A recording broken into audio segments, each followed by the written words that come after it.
Tony অপহরণকারীর কাছ থেকে একটি মুক্তিপণ কল পেয়েছিল যে সে তার ছেলেকে অপহরণ করেছে এবং অপহরণকারী তার ছেলের বিনিময়ে 1 কোটি টাকা চেয়েছিলেন।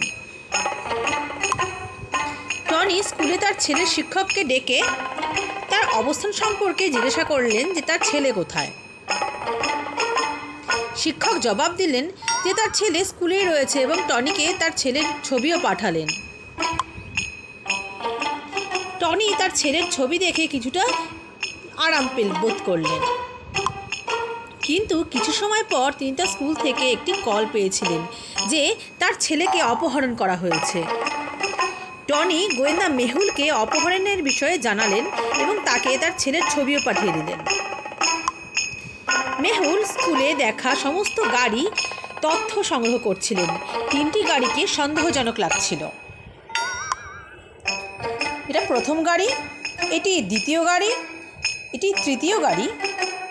এই 3টি গাড়ি দেখে তোমরা কি বন্ধুরা অনুমান করতে পারবে যে কোন গাড়িটি অপহরণের জন্য ব্যবহার হয়েছিল?